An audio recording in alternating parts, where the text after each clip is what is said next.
Soy la tierra de bendición, de gran estima, mi Señor.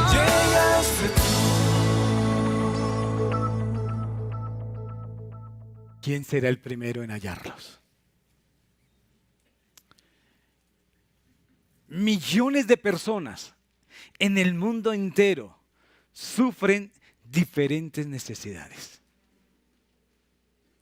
Pero la más grande necesidad se llama Jesucristo. ¿Sabe? Hay países que aparentemente lo tienen todo. Tienen bellas estructuras. ¿Sabe? No hay tantas necesidades materiales como en otras naciones. Pero ¿sabe? Hay un vacío tan grande porque no tienen a Cristo. Han dejado a Dios a un lado. ¿Sabe? Estuve leyendo acerca de un país, está entre las 10 más ricas del mundo. La gente lo tiene aparentemente todo, pero se suicidan porque tienen un vacío tan grande. ¿Y sabe cuál es el vacío? El vacío es falta de Dios. Carecen de Dios. Les han enseñado acerca del humanismo, de lo que el hombre puede hacer, de lo que cada uno puede hacer por sí mismo. No necesitan a Dios porque aparentemente lo tienen todo. Pero Jesús dijo, ¿de qué le sirve al hombre ganar el mundo entero, tener el mundo entero, si su alma se va a perder? La gente necesita a Cristo. A veces decimos, oh, el indigente necesita a Cristo, los drogadictos necesitan a Cristo, la prostituta necesita a Cristo. Y quiero decirte, lo necesita el de corbata, el gobernador, lo necesita gente que está en posición. Todo el mundo necesitamos a Cristo. Ahora la pregunta es, ¿quién los hallará primero?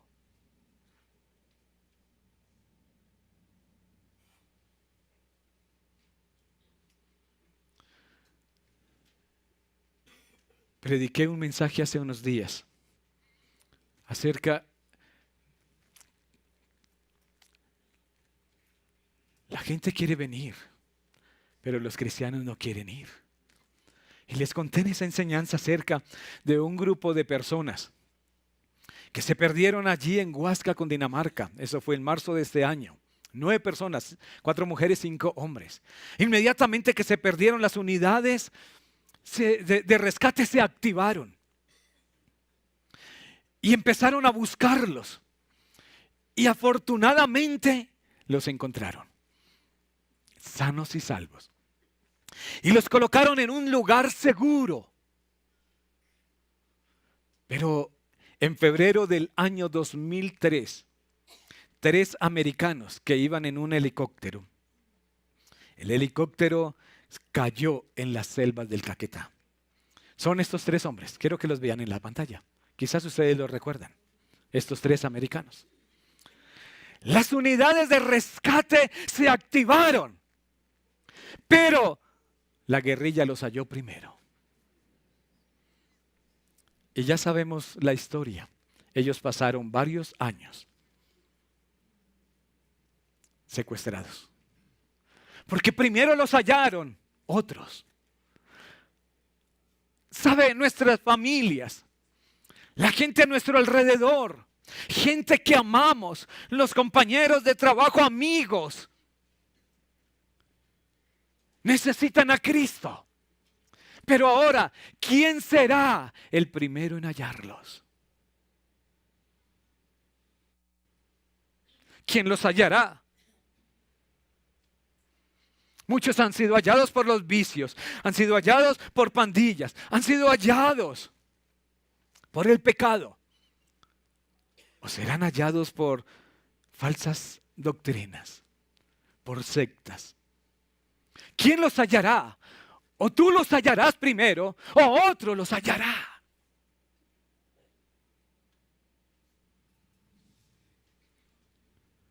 Quizás, ¿sabe? Sería tan difícil para nosotros que la gente que está hoy perdida, gente que amamos, un día vengan y te digan, oye, ¿sabe que me volví de tal doctrina? Y tú digas, Dios, los otros los hallaron primero. Y te va a dar una tristeza tan grande porque tú has tenido temor de compartir la verdad del Evangelio de Cristo. Pero allí es donde te das cuenta y dice, oye, ellos sí me hubieran escuchado, porque escucharon a otros. Pero ¿quién será el primero en hallarlos? ¿Quién los va a hallar primero? Tenemos temor a veces de hablar.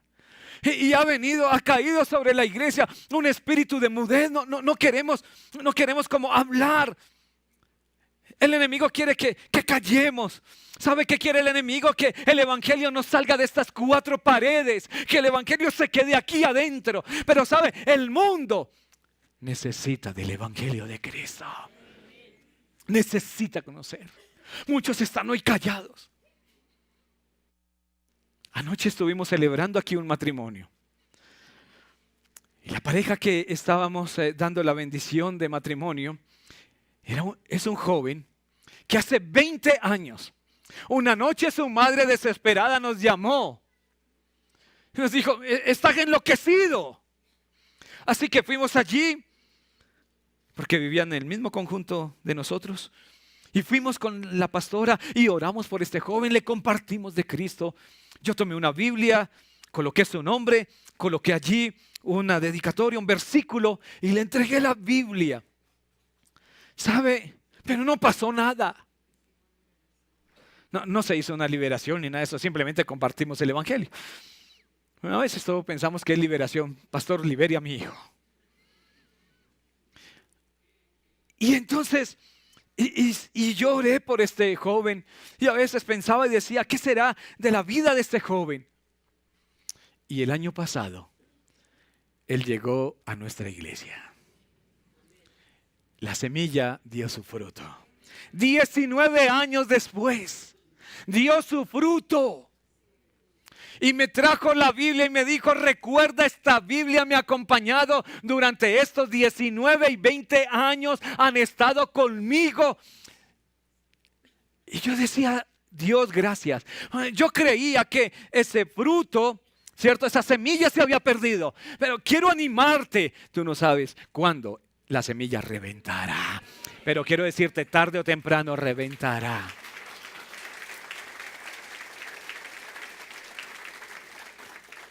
Y esta mañana fui sorprendido por un familiar de mi esposa. Se sentó a su lado. Este joven le compartimos de Cristo un día. Le hablamos del Señor.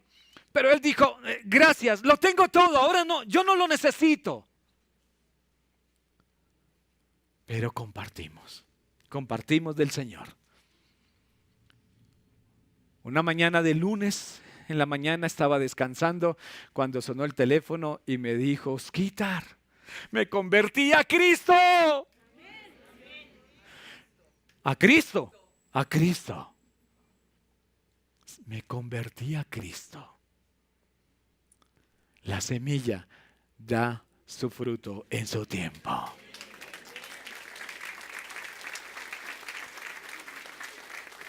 En Mateo, en el capítulo 9:36, Jesús le dijo a sus discípulos, son muchos los que necesitan entrar al reino de Dios, son muchos, pero son muy pocos los discípulos para anunciar las buenas noticias, pero pocos los que quieren anunciar las buenas noticias. Por eso pídanle a Dios que envíe más discípulos para que compartan las buenas noticias con toda esa gente. Ahora, yo quiero que ustedes vean la palabra. Dice discípulos, discípulos, discípulos. La palabra discípulos se repite 3 veces. Jesús le habló a los discípulos y dice, vayan y hagan discípulos. Y dice, y pídale a Dios que haga más discípulos, que traiga más discípulos. ¿Y qué es un discípulo? Un discípulo es una persona que quiere ser como su maestro. Idéntico al maestro. Una copia del maestro. Quiere hablar como el maestro, pensar como el maestro, actuar como el maestro, respirar como el maestro, caminar como el maestro. Entonces Jesús dice, ¿sabe? Vayan, hay que hacer más discípulos. Ahora, Jesús llama a Pedro, a Juan y a todas estas personas que la sociedad los había descalificado. La sociedad le había dicho que no servían. Para lo que ustedes sirven es para ser pescadores. Pero Jesús dice, ¿sabe? Yo los necesito a ustedes. La sociedad los descalificó, pero yo los necesito. Y quizás te descalificaron un día y Jesús dice, yo te necesito. Ahora, Él les habla a esos discípulos. Ellos tienen que ser idénticos a Jesús. Ahora les dice, vayan y hagan ¿qué? No dice seguidores. Dice, vayan y hagan otra copia mía. Por eso el apóstol Pablo declaró, sean imitadores de mí como yo soy imitador de Cristo. ¿Y qué es lo que el Señor hoy nos está pidiendo? Vayan y hagan discípulos. ¿Sabe? Mucha gente, no, vamos a la iglesia. Que Dios le hace el milagro. Vamos para que le den una palabra profética. ¿Sabe? La vida cristiana es mucho más que todo eso. La vida cristiana es que tú seas como tu maestro. La vida cristiana es que tú te haces una copia idéntica de Él. Piensas, hablas y actúas como Él. Y ahora sales a reproducir ese modelo y a decirle a otros, imítenme a mí como yo imito a Cristo. Vayan y hagan más discípulos. Las demás cosas vendrán por añadidura. Dios te quiere sanar. Dios te quiere prosperar. Dios quiere decirte que cada día en Él será mejor. Ya no necesitamos más palabra profética. Aquí está la mejor palabra profética. Cada día será mejor. Todo esto, cuando tú vienes a Cristo, Él dice, ¿sabe? Lo demás será añadido. ¿Quieres ver milagros? Y cada mañana, quiero decirte, cuando tú te levantas, tú ves milagros. Y si tú hoy pudiste abrir tus ojos, eso ya es un milagro. Y si en tu mesa había un pan, eso es un milagro.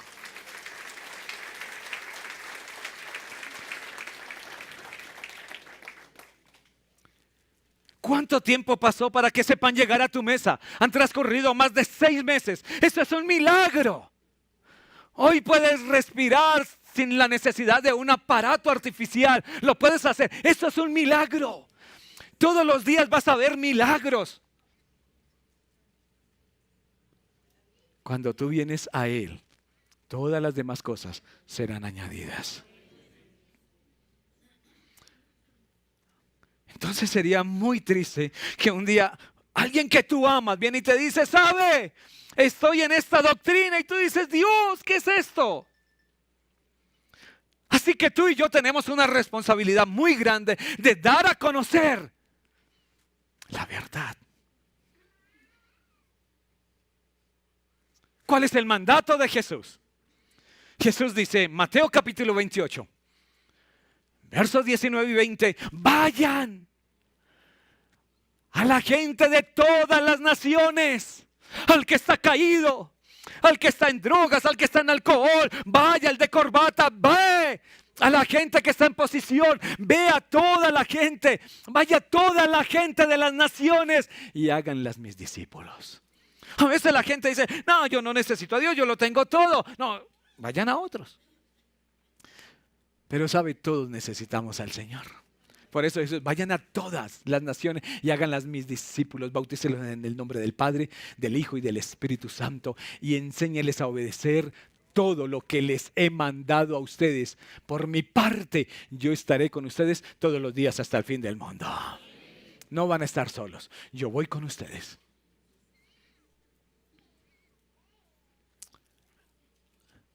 Ahora, tengo unos datos estadísticos.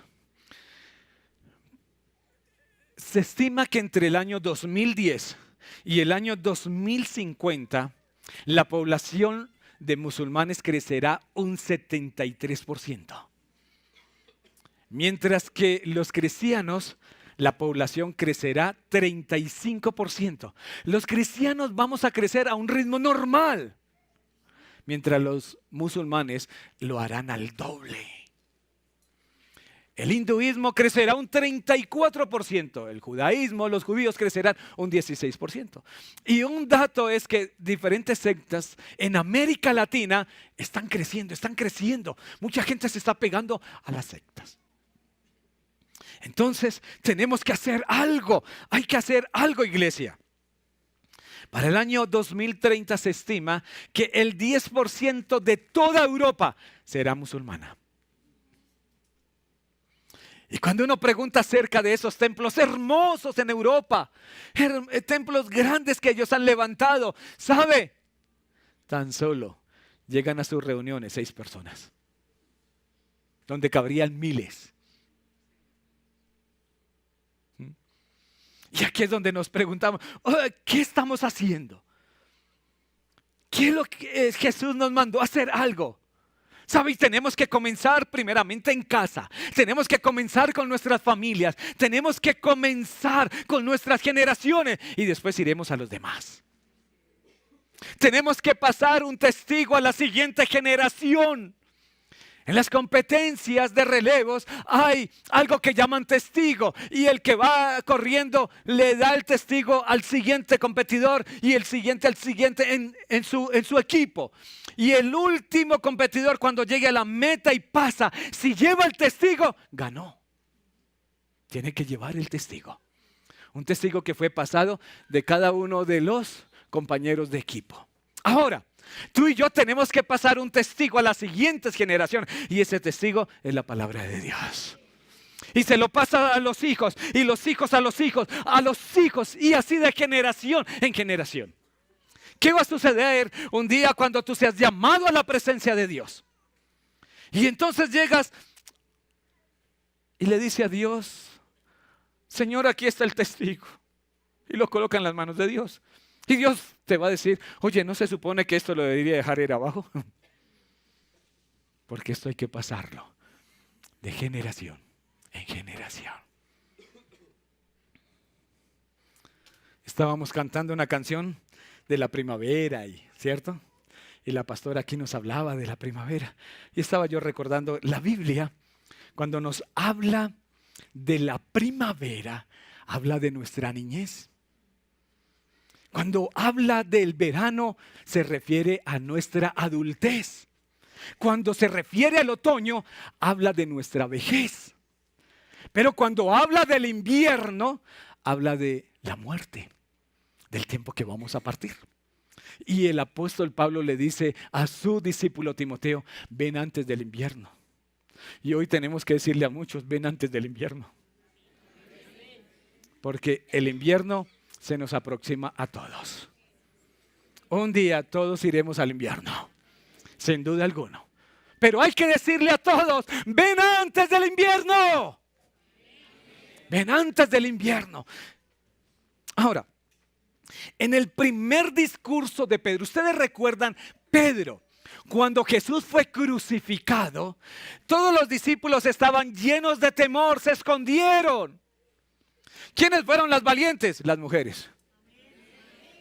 ¿Dónde están las valientes? Y entonces las mujeres fueron allá al sepulcro y fueron felices. Pero los hombres estaban escondidos, los discípulos estaban escondidos. Tenían temor, estaban llenos de temor. Pero Jesús les dijo: recibiréis poder cuando haya venido sobre vosotros el Espíritu Santo y me seréis testigos.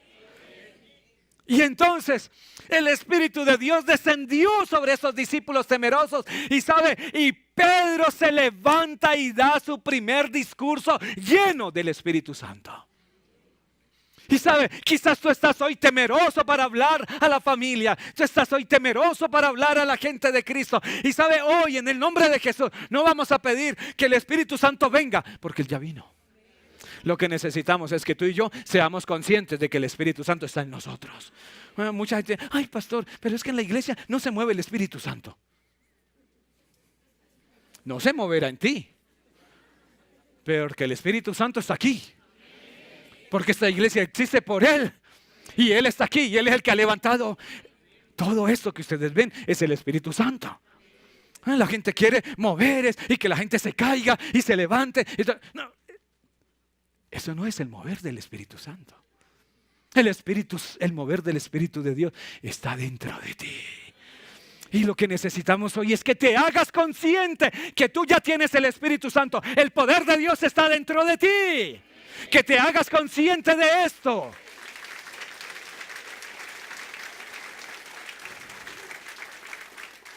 Me voy de esta iglesia porque aquí no se mueve el Espíritu Santo. Yo vuelvo y digo, no se moverá en esa persona, pero aquí está el Espíritu de Dios. Él está aquí porque Él es el que nos conduce a toda la verdad.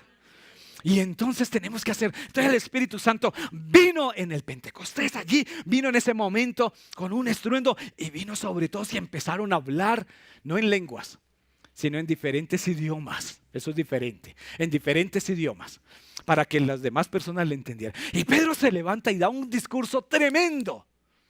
Y algo pasó en ese discurso. Hechos capítulo 2. Verso 37 al 41. Las palabras de Pedro traspasaron el corazón de ellos.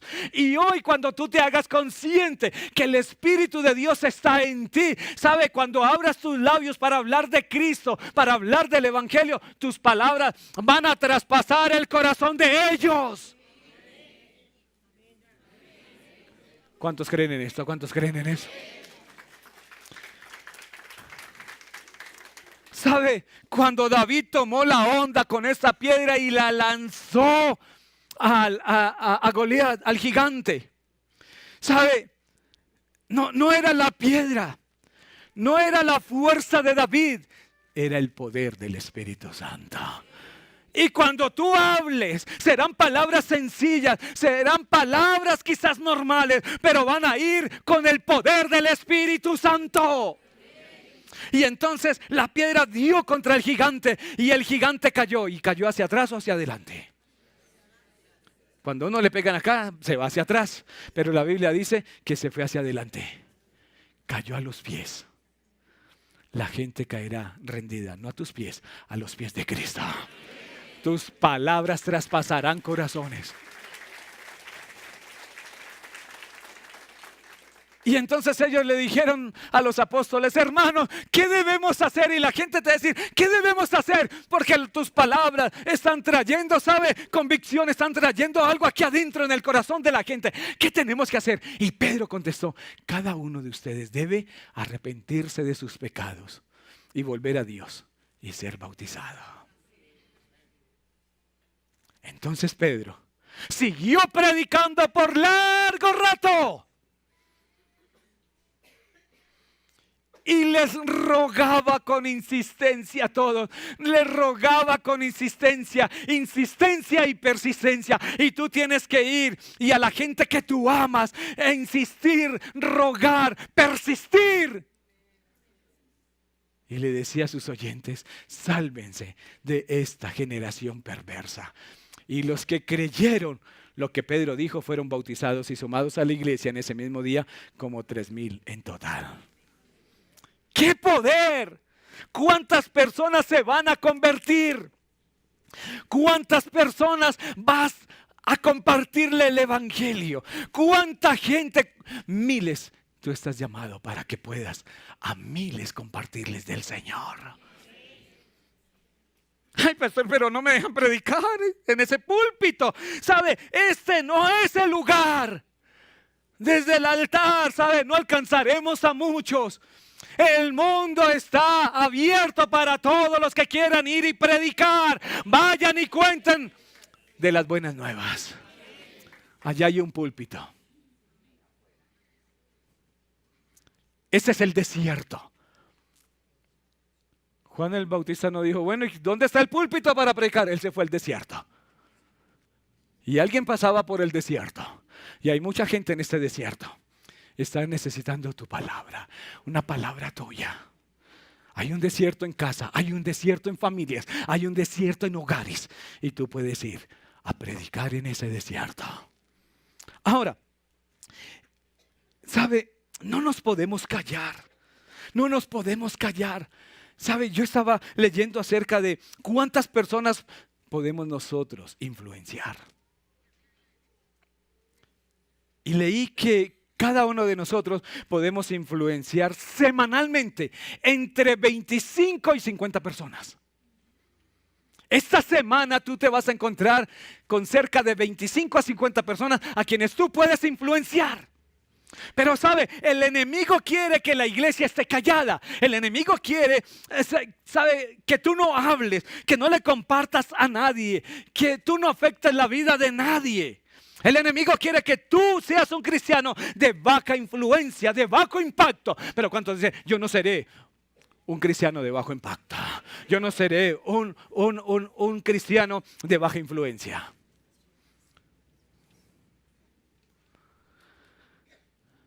Y yo creo que personalmente vivimos un tiempo en el que nos tenemos que enfocar en nuevas maneras de cómo llegar a las personas con el evangelio.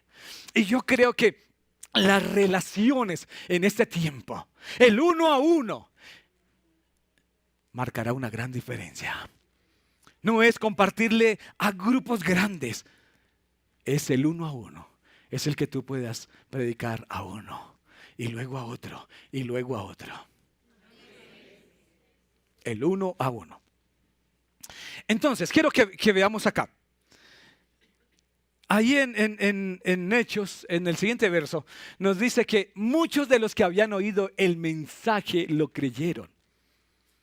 Así que el número de creyentes ascendió a un total aproximado de 5,000 hombres, sin contar las mujeres y los niños. En el primer discurso se convirtieron 3,000. Ahora, en el siguiente discurso, ahora ya eran 5,000, sin contar las mujeres y los niños. Esto iba en aumento y hoy somos millones de cristianos. Pero en Hechos de los Apóstoles, en el capítulo 8, nos habla, y todos los creyentes, excepto los apóstoles, fueron dispersados por las regiones de Judea y de Samaria. ¿Sabe? Vino una persecución contra la iglesia, pero ellos empezaron a perseguir, pero no persiguieron a los apóstoles, sino ¿a quién? Dispersaron a los nuevos creyentes. Así que los creyentes que se esparcieron empezaron a predicar las buenas noticias acerca de Jesús a donde quiera que iban. ¿Sabe? No fueron los apóstoles los que estaban allí predicando, los que esparcieron. Era la gente que se había convertido a Cristo. Los nuevos discípulos fueron y llevaron las buenas nuevas a otras. Y entonces, no serán los apóstoles, no serán los pastores, no serán los líderes de la iglesia. ¿Sabe a quién quiere usar en este tiempo el Señor? A cada uno de ustedes. Entonces el Señor está diciendo, oye, ¿a quién enviamos? Hay una familia. Tu familia, tu familia, tu familia, tu familia, tu familia, tu familia necesita a Cristo. Y Dios está diciendo, ¿a quién enviamos? ¿Y cuántos dicen y levantan las manos y dicen, Señor, envíame a mí? ¿Hay alguien aquí que levanta la mano y dice, Señor, envíame a mí? El Señor está tomando nota de esas manos levantadas. Envíame a mí. ¿Quién dijo esto? El profeta Isaías. El Señor dijo, ¿a quién enviaremos? Y él dijo, envíame a mí, yo iré. ¿Cuántos dicen, yo iré? Yo iré. Entonces aquí en el verso 5 de Hechos dice, Felipe, por ejemplo, se dirigió a la ciudad de Samaria y allí le contó a la gente acerca del Mesías. Le contó acerca de Jesús y las multitudes escuchaban atentamente a Felipe porque estaban deseosas de oír el mensaje y ver las señales milagrosas. Primero el mensaje, que después vendrá lo demás por añadidura. Y cuando tú compartes del Mesías, cuando tú compartes de Jesús, tú no estás allí preocupado diciendo, ay Señor, manifiéstate, haz el milagro, sánalo para que la gente pueda ver. No te enfoques en el milagro, enfócate en el mensaje. Lo demás vendrá por añadidura. Te puedes enfocar en el mensaje. Enfócate en Él, en Cristo. Él es en nuestro mensaje. Él es las buenas nuevas. Es Jesús. Y cuando tú compartes de Jesús, un día viene ese familiar, ¿saben? Me sané. Algo pasó. ¿Sabe? Cuando tú oraste algo pasó. Pero enfócate en el mensaje. Ahora, veamos, las personas que no conocen aún de la palabra de Dios, ellos no saben identificar una falsa doctrina. Ellos no saben identificar de una secta. Y quiero decirles, generalmente una falsa doctrina, una secta, 90% de sus postulados son verdad. 90% son verdad. Pero el 10% es falso. Pero la gente se enfoca en la verdad, en el 90%, y olvidan estudiar y analizar el 10%. Entonces muchos vienen, pero pastor, pero allí me hablaban la verdad, allí me hablaban con Biblia, pero allí claro, porque el 90% es verdad, pero hay un 10% que es falso. Y tú no lo alcanzas a veces a detectar, porque es a veces imperceptible. Un hermano me dijo en esos días, pastor, me metieron un billete falso, pero era tan idéntico a uno verdadero que no lo pude identificar. Y a veces hay doctrinas que son tan parecidas, pero es lo mismo que predican en la iglesia. Pero sabe, hay que mirar muy bien. Recuerden que hay un componente del 10% que es falso. Y hay que mirarlo muy bien. Porque de esta manera es que la gente es engañada. Y la engañan fácilmente porque todos nosotros nos enfocamos en que me hablaron la verdad porque tenían la Biblia. Pero muchos de ellos realmente son engañosos. Hoy estamos luchando con las falsas doctrinas, los falsos maestros, los obreros fraudulentos, los falsos apóstoles. ¿Sabe que hoy muchos se hacen llamar apóstoles nombrados por ellos mismos? ¿Sabe quién es el que nos da un título? Es el Señor. Falsos apóstoles, ¿cierto? Estamos luchando con lobos vestidos de oveja. Yo he tenido que decirle a personas, mis ojos van a estar sobre ti, porque conozco tus maquinaciones. Y si tú sigues aquí, mis ojos estarán sobre ti. Porque son lobos vestidos de oveja, que a veces quieren venir a coger nuestras jovencitas, nuestras corderitas. No lo permitiremos. Estamos luchando contra esto. Y eso mismo le tocó al apóstol Pablo, le tocó a Pedro en sus tiempos. En Hechos de los Apóstoles, en el capítulo 13, en los versos 7 y 8, nos dice que el gobernador, este es Sergio Paulo, es el gobernador de Pafos, que está en Chipre. Y este gobernador invitó a Bernabé y a Saulo para que fueran a verlo. Porque querían oír la palabra de Dios. La gente se quiere oír el mensaje. ¿Sabe? La gente que tú crees que no, sí lo quiere oír. Ellos están anhelando que alguien llegue a hablarles. Y tú eres hoy el enviado. Dios no necesita de superapóstoles. Dios necesita de uno que dice, Señor, aquí estoy, envíame a mí, yo iré. Pero pastor, necesito estar súper ungido. Señor, necesito que me acompañen los milagros, las señales milagrosas. Simplemente ve con el mensaje de Cristo. Los milagros y las demás cosas, déjaselo al Señor.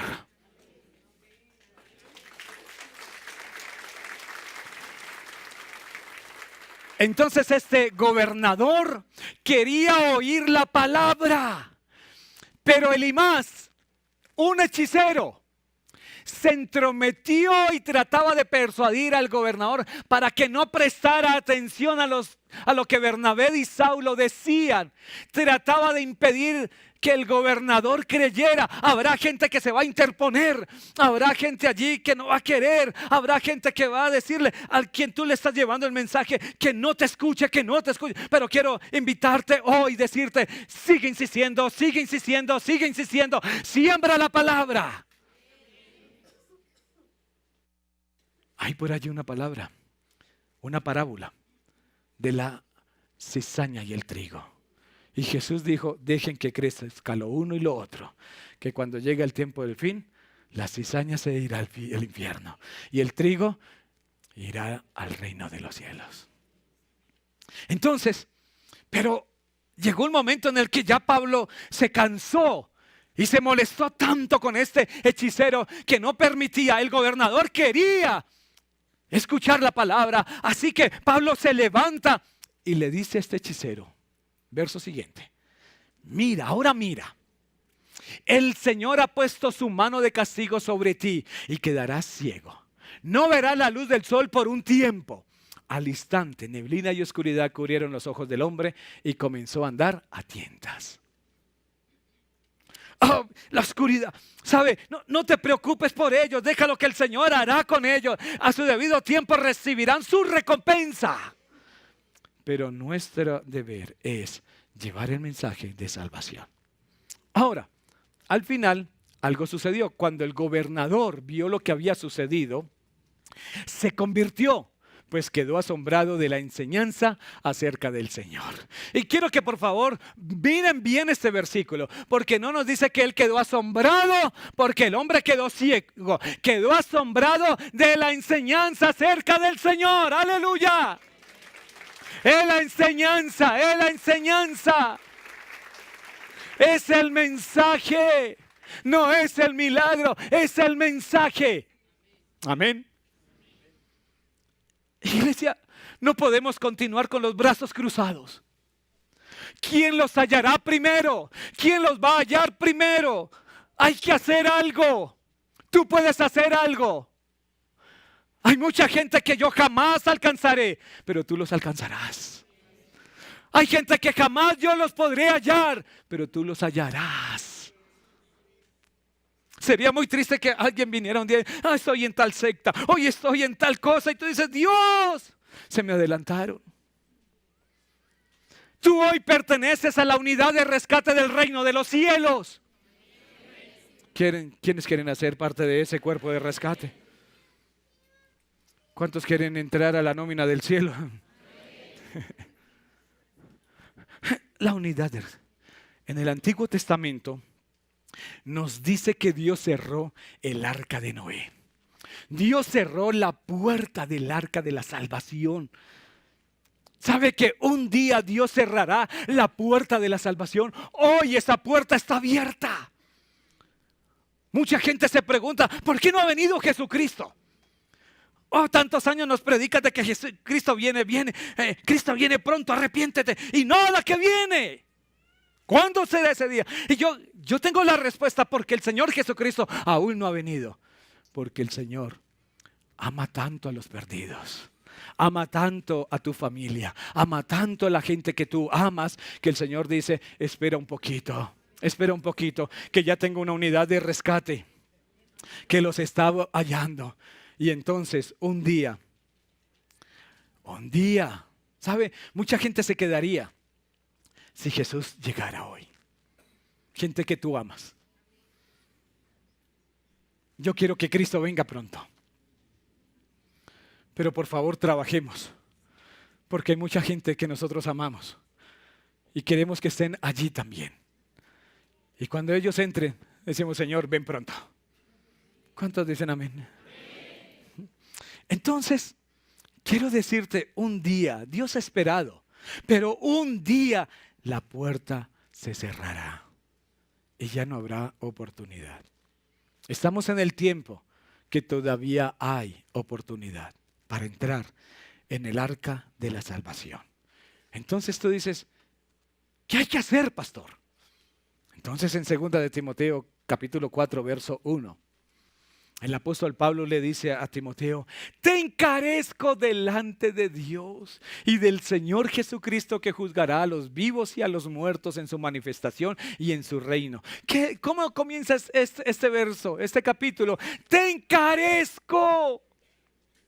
Te encarezco. Iglesia, hoy te estoy diciendo, te encarezco. ¿Y te encarezco qué? Verso 2. Predica la palabra de Dios. Mantente preparado, sea o no el tiempo oportuno. Corrige, reprende y anima a tu gente con paciencia y buena enseñanza.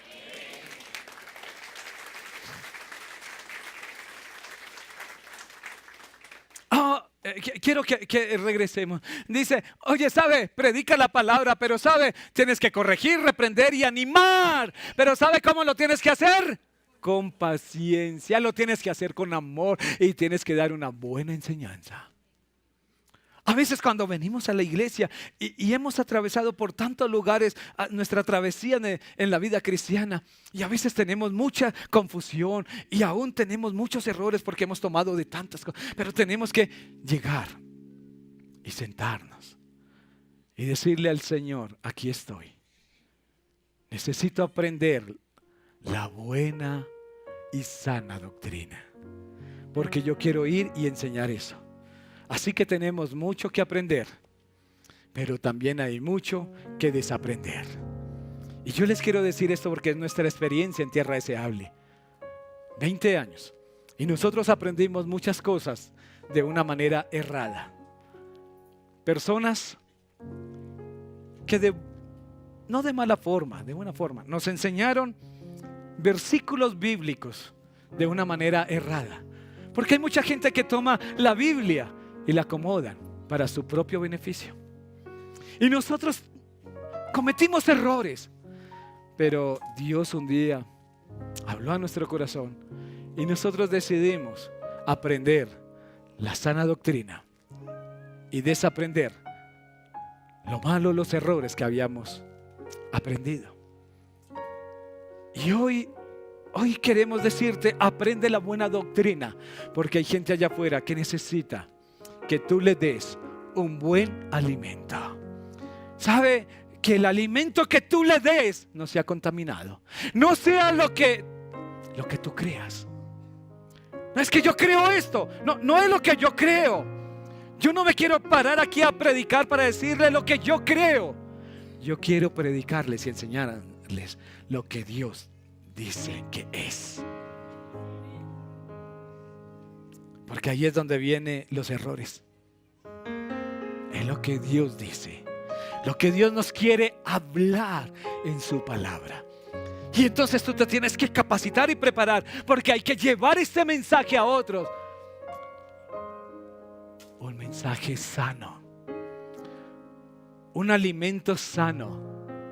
No le damos a nuestros hijos la comida que lleva un mes con fecha de vencimiento. Estoy seguro que no le darías a tu hijo, ni tú te comerías una comida vencida, jamás. Tú sabes lo que va a suceder. No podemos dar comida, alimento espiritual contaminado. Por eso se hace necesario decir, Señor, heme aquí, enséñame las verdades de tu palabra. Y tener la humildad para decir, Señor, aprendí cosas que no estaban de acuerdo a tu palabra. No vamos aquí a señalar a nadie. Se trata simplemente de decir, Señor, el pasado. Aprendí cosas que no estaban de acuerdo a tu palabra. Pero heme aquí. Estoy dispuesto para aprender la verdad. Porque atención, el siguiente versículo, estamos por terminar. Dice, llegará el tiempo en que la gente no escuchará más la sólida y sana enseñanza. Seguirán sus propios deseos y buscarán maestros que les digan lo que sus oídos se mueren por oír. La gente se muere por oír. ¿Qué les va a pasar mañana? Que les den una palabra profética. La gente se muere por oír que van a ser prosperados. La gente se muere por oír cosas como estas. Y buscan maestros. Y cuando llegan a lugares donde se les enseña la verdad, dicen, ay no, aquí no está el Espíritu, me voy para allí. Porque quieren escuchar lo que sus oídos se mueren por oír. No es lo que yo deseo oír, es lo que Dios quiere hablar. Y el siguiente versículo, creo que hay algo más allí. En el verso 4 dice, la gente dejará de escuchar la verdad y comenzará a dejarse guiar por historias falsas. Ellos quieren esas historias, ellos quieren eso. Y muchos han sido engañados. Aquí está la verdad. Y esta es la que tenemos que buscar. Así que te encarezco delante de Dios. Aprende la sana doctrina y ve y llévala. Dios nos dice hoy a todos, no es de aquí para allá, es todos. No quiero más una iglesia callada. Así que vamos a predicar. Seamos una voz en este desierto. Y el pueblo dice: reverdeceré, siempre a tu lado yo estaré. Estoy en la tierra que brota leche, estoy en la tierra donde abunda el pan. Estoy en la tierra de bendición, de gran estima, mi Señor, tierra deseable soy.